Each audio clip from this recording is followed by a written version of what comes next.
আসসালামু আলাইকুম, সবাই কেমন আছেন? আশা করছি সবাই সুস্থ সুন্দর আছেন। আমার ভালোবাসার ভাই বোনেরা, তো অনেকে হয়তো আমাকে খুঁজছেন, অনেকে ভাবছেন যে আমি হারিয়ে গেছি। আমি হারিয়ে যাইনি। আমি সৃষ্টিকর্তার আমাকে এক কঠিন পরীক্ষার মাঝে ফেলেছে। সেই কঠিন পরীক্ষা আমি মোকাবেলা করছি। আমার এই কঠিন সময়টা কিভাবে পার করতেছি সেটা একমাত্র আমি আমার সন্তানরাই বুঝতে পারছি। সেটা কাউকে বলে বোঝাতে পারবো না। আর এই পরিস্থিতিতে কেউ না এলে কোনোদিনও কেউ বুঝতে পারবে না। যদি আমি চাই না এই পরিস্থিতিতে পড়ে কেউ আমার মতো এই কঠিন পরীক্ষায় পড়ে কঠিন সময়টা কে বুঝুক।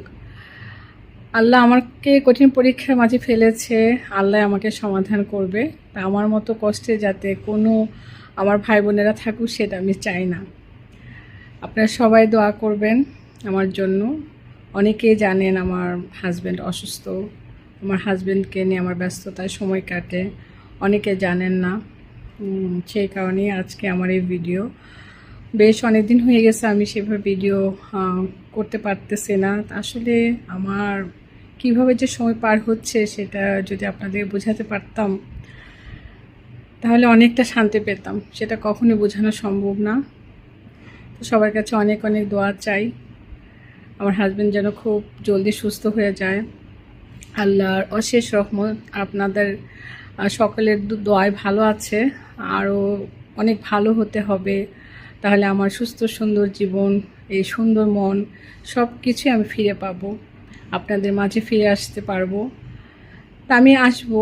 আমার এই কঠিন সময়টা যে কীভাবে পার করতেছি সেটা ভিডিওর মাধ্যমে প্রকাশ করতে না পারলেও আমি আমি বলবো আমার মনের কষ্ট, আমার এই কঠিন সময়টা যে কীভাবে আমি পার করতেছি সেটা মানে একটু করে যদি বলতে পারি, আপনাদেরকে বোঝাতে পারি, হয়তো আপনাদের আগামী ভবিষ্যতের জন্য ভালো হবে। সেই ক্ষেত্রে বলবো যে আমার মতো পরিস্থিতিতে কেউ পড়ুক আমি চাই না। যদিও বলে কতটুকু বোঝাতে পারবো জানি না, তারপরও সেই সময় আসতে হবে। আল্লাহ যদি সুযোগ দেয় তাহলে হয়তো বলবো। তবে যদি ভিডিওর মাধ্যমে ধরে রাখতে পারতাম তাহলে আপনাদেরকে বোঝাতে আমার একেবারেই বিন্দু পরিমাণ কষ্ট হতো না। মানে একদম ইজিলি বুঝে যেতেন, আপনারা আপনাদের লাইফ সুন্দর করার জন্য আরও সচেতন হয়ে যেতেন, যেটা আমার লাইফে হয়েছে। তবে এমন মন মানসিকতা ছিল যে তখন যে মোবাইল যে হাতে নেব সেই মন তো ছিল না। এমনকি মোবাইল কোথায় থাকতো মানে সেই খবরটা থাকতো না। 8-10 ঘন্টা দেখা যেত, মোবাইলের কোনো খবরই থাকতো না, আর ভিডিও তো প্রশ্নই আসে না। পাশাপাশি যদি কেউ থাকতো, ওই মন মানসিকতার কেউ যদি থাকতো যে একটু ভিডিওর মাধ্যমে আমি ধরে রাখি, আসলে এই সময়টা ধরে রাখার খুবই দরকার ছিল। মানে আমিও দেখতে পেতাম, কারণ দিন যাচ্ছে, আমি মানে কিভাবে দিন পার করব, এক একটা দিন কিভাবে কাটাবো সেই ব্যস্ততায় থাকতাম। তার মাঝে আমার হাজব্যান্ডকে কিভাবে সুস্থ করব, প্রতিনিয়ত সেই চিন্তাভাবনাটা আমার মাঝে থাকতো। সেক্ষেত্রে আমার ওরকম কোনো ভিডিও করা হয়নি। এই টুকিনাটি কিছু স্মৃতি ধরে রাখা হয়েছে। তখন অনেক কষ্টের মাঝে হয়তো অনেক কিছু আপনাদের মাঝে শেয়ার করা সম্ভব না। তবে ওইভাবে আমার কোনো ভিডিও নাই যে আমি আপনাদের সঙ্গে শেয়ার করব। তবে আমার জীবনের কথা আমি আপনাদের মাঝে বলতে চাই যে আমার ভাই বোনরা যাতে ভালো থাকে, আগামী পথগুলো যাতে সুন্দরভাবে চলতে পারে। মানে আমার বলার মানে চিন্তাভাবনাটা এই কারণেই যে আমি চাই যে আমার এই কষ্টের সময়টা কেউ শুনে যাতে আগামী পথগুলো তারা সতর্ক হয়ে যায়।